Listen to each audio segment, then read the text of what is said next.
दोस्तों नमस्कार, मैं हूं प्रीतम ऋतु और आप देख रहे हैं कवि प्रीतम ऋतु चैनल। दोस्तों आज का मुख्य दो ब्रेकिंग है जिस पर चर्चा करना बहुत जरूरी है और आपको इस चर्चा में हिस्सा लेना, आपको सुनना भी बहुत जरूरी है। देश हित के लिए अगर आप राष्ट्रवादी हैं, देश के प्रति आपके पास सम्मान है, आप प्यार करते हैं हिंदुस्तान को, तो मेरी बात को ध्यान से सुनिएगा। पहला बात कि आज पुनः महाराष्ट्र में मुंबई नगर पालिका चुनाव में, बीएमसी के चुनाव में पुनः भाजपा ने अपना जीत दर्ज कर लिया है और लगातार बीएमसी पर भाजपा और उसके सहयोगी दलों का कब्जा यह बताता है कि यहां ठाकरे परिवार का वो चलती नहीं रही जो पहले जमाने में हुआ करती थी। क्यों रहेगी, क्यों नहीं रहेगी, इसका दोनों का जवाब है। इसलिए नहीं रहेगी कि उत्तर भारतीयों के साथ ये उद्धव ठाकरे जो बर्ताव करता है, राज ठाकरे जो बर्ताव करता है, वो असहनीय है।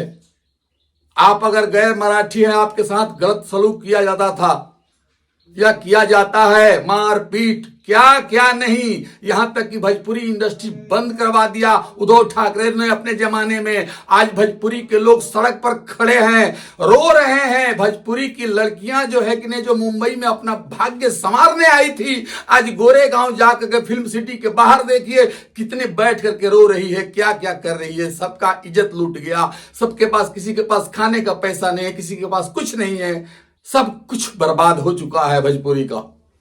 ये गैर मराठी समझकर ऐसा उद्धव ठाकरे ने किया है। आज उसका परिणाम उद्धव ठाकरे को मिल गया कि वो हार गया बीएमसी चुनाव और हमेशा हारते भी रहेगा।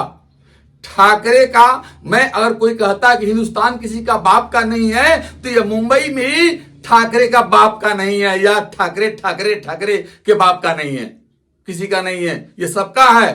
पूरा हिंदुस्तानियों का मुंबई है। सब कोई आ सकता है, सब कोई अपना किस्मत आजमा सकता है, सब कोई यहां पर अपना काम कर सकता है। दोस्तों आपको याद होगा कि जब उद्धव ठाकरे सत्ता में था तक कंगना रनौत को, जो हिमाचल प्रदेश की एक बेटी है, एक बढ़िया कलाकार है, उसका घर उसने तोड़वा दिया था।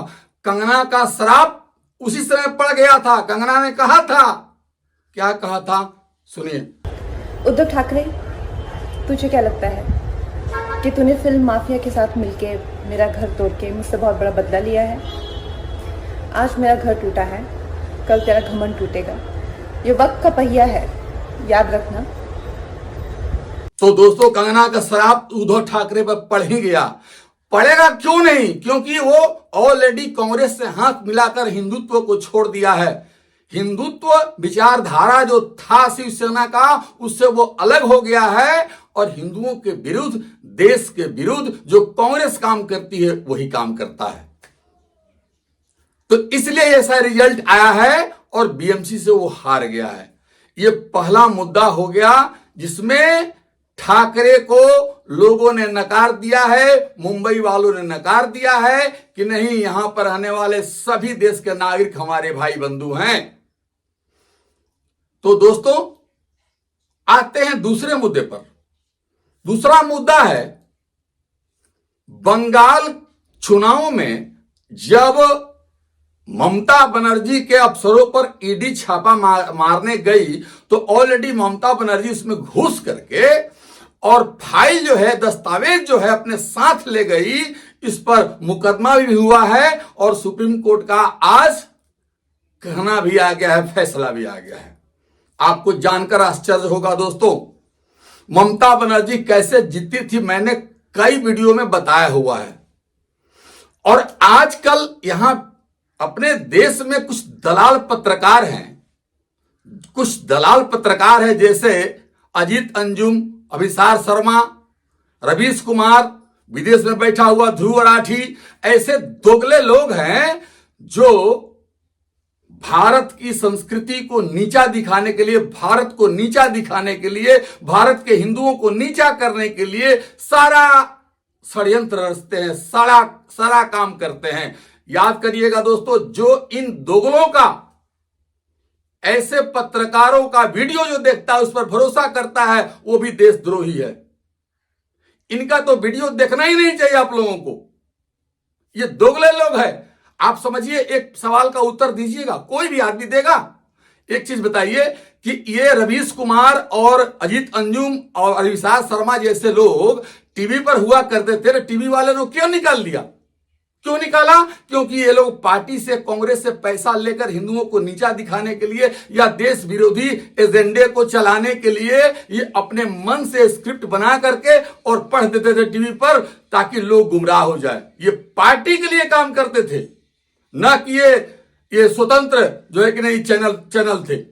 इसलिए इन लोगों को लात मारकर निकाल दिया। आज यूट्यूब पर ये लोग अपना चैनल बनाकर भौंक रहे हैं, तो उन लोगों का वीडियो आपको नहीं देखना चाहिए दोस्तों, बिल्कुल नहीं।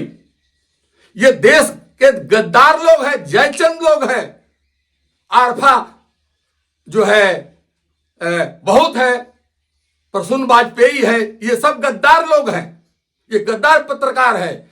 इन लोगों का बात आपको नहीं सुनना चाहिए। देखिए, कोई ममता बनर्जी को बता रहा है कि ममता बनर्जी देश की पहली ऐसी मुख्यमंत्री है जो सीधे ईडी से लड़ गई और उसका फाइल छीन ली। इतना हिम्मत वाला कोई मुख्यमंत्री नहीं है।